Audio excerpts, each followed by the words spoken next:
जैसे आप लोगों के स्मरण में होगा कि श्राद्ध पक्ष के अंदर चुटकी भर आटा दरवाजे की दोनों चौखट पर डाला जाता है।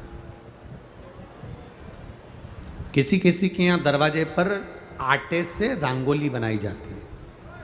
कहीं देखिए आप लोगों ने कि नहीं देखी? स्मरण में होगा किसी के, दरवाजे पर आटा डाला जाता है। वो देव पितर के भाव से डाला जाता है।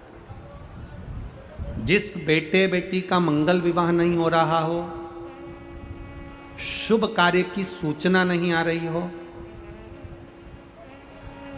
बहुत दिनों से एक फाइल कहीं लगी हुई है, अटकी हुई है, नहीं काम हो रहा, हम उनसे कहेंगे ये जो 16 दिन श्राद्ध के हैं, जितने दिन निकल गए, जितने दिन बचे हैं उन दिन में आपके दरवाजे के बाहर एक चुटकी घर से आटा लाकर चौखट के इस ओर चौखट के उस ओर दोनों जगह चुटकी भर आटे को डालना प्रारंभ करो।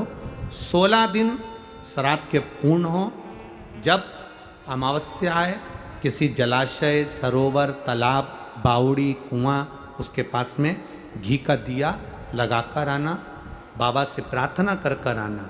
केवल 22 से 24 दिन निकलते हैं और घर में कोई शुभ कार्य की सूचना आना प्रारंभ हो जाती है। वो देव पितर का वो कार्य देव पितर का। वो देव पितर किस तरह से करेगा? बेटे की शादी, बेटी की शादी, हम कहें किसी के 42 साल भी अगर उम्र हो गई है, 40 साल, 42 साल, 35 साल, 38 साल, शादी नहीं हो रही, तो कर कर देखना, एक बार बाबा से प्रार्थना कर कर देखना।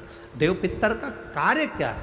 घर में शुभ कार्य को करवाना, घर में अच्छी चीजें लाना, गर्भ में जो बच्चा है उस बच्चे को शरीर पूरा देना, ये देव पितर का कार्य है। पितृदेव और देव पितर में बहुत अंतर है हमारा, बहुत अंतर। एक चुटकी आटा, अब तो थोड़ा सा रंगोली का काम ज़्यादा हो गया, नहीं तो हमने पहले भी कथाओं में कहा है कि 3 जगह पर आटे की रंगोली काम करती है, जिसका फल 1000 गुना होता है। 3 जगह पर आटे की रंगोली काम करती है, हमने पहले भी कहा। पहला, पितरों की पूजन हो रही हो, पितरों का पाटा भरा रहा हो, पितरों के लिए जोत लग रही हो, पितरों के लिए या अन्य स्थान पर कहीं पूजन हो, तो वहाँ पर आटे की रंगोली काम आती है। वहाँ पर रंग बिरंगी या पत्थर की रंगोली नहीं, मिट्टी की रंगोली नहीं, आटे की रंगोली काम आती है। दूसरे नंबर पर,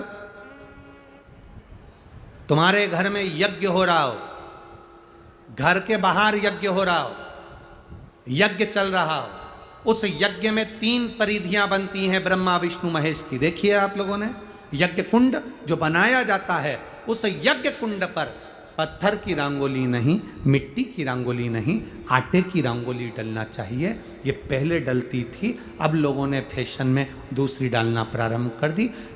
आटे की रंगोली डली होती है जब हम सांकल्य छोड़ते हैं, अग्नि को जब हम सांकल्य देते हैं, तो जिस आटे की रंगोली उस पर बनी होती है, तो हमारी जो सांकल्य छोड़ी जाती है, उसमें से एक अंश भाग हमारे पितरों के खाते में चला जाता है, जिससे पितरों की मुक्ति प्राप्त हो जाती है।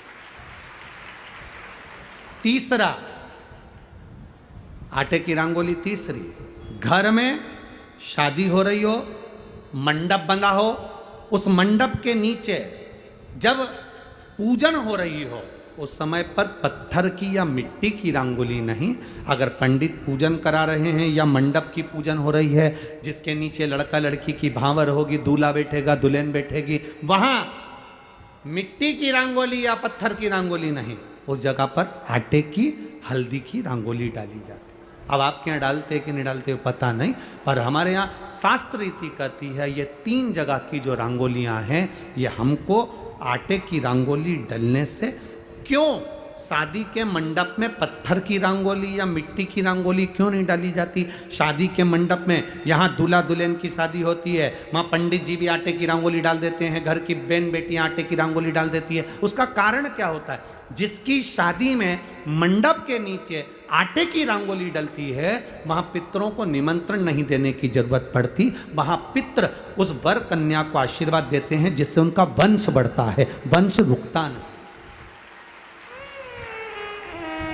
और ये निश्चित है, जिसकी शादी में, जिसके विवाह में आटे की रंगोली डलकर भांवर हुई होगी, उसके घर में संतान सुख रुक नहीं सकता, उसके यहाँ संतान का सुख होता ही है।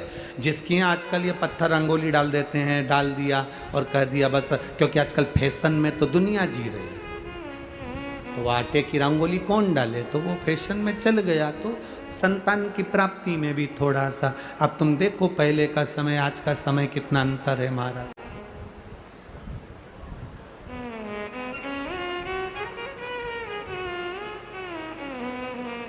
पहले के समय में संतान का सुख शादी के 1-2 साल में प्राप्त हो जाता था। आज के समय में संतान का सुख जब तक डॉक्टर के यहाँ दोनों जांच नहीं करा कर आ जाए, दिखा कर नहीं आ जाए।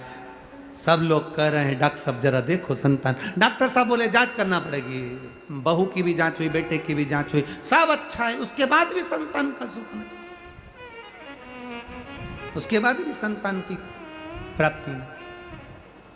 शिव तत्व को जानिए। शिव महापुराण की कथा कहती है 3 जगह आटे की रंगोली की मूलता है। बोलेंगे आप लोग, पहला स्थान दरवाजे की चौखट, दूसरा स्थान बोलते जाओ जल्दी यज्ञ कुंड, तीसरा स्थान शादी का मंडप, जहां पर भले चुटकी भर आटे की रंगोली बने पर वो जरूरी है। 3 स्थान आटे की रंगोली के मूल। ये उसी तरह है जैसे तुम्हारे दरवाजे पर तुम मोती की बंदरवाल लगा लो, चमकदार बंदरवाल लगा लो, हाथ से बनी हुई बंदरवाल लगा लो, पर जब तक तुम आम के पत्ते की बंदरवाल नहीं लगाते तब तक घर में लक्ष्मी का प्रवेश नहीं होता है।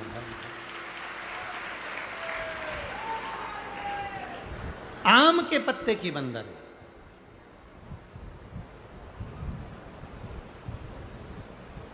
कहा गुरुजी आम के पत्ते की क्यों? तो शास्त्र कहता है, शिव महापुराण में उमाखंड कह रहा है, कामदेव आम के पल्लव में छुपकर बाण मार रहे थे। कहां छुपे थे?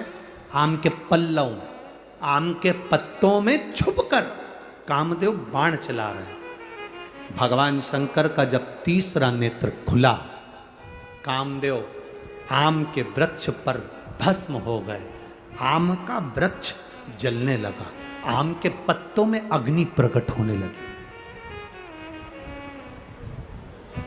तब वरुण देव आए और वरुण देव ने आकर हाथ जोड़कर निवेदन करा, बाबा बाबा। भोलेनाथ जी बोले क्या बात है वरुण? वरुण जी कहते हैं इस आम के वृक्ष ने तो कुछ नहीं बिगाड़ा, फिर ये क्यों जल रहा? आप कृपा करिए, दया करिए।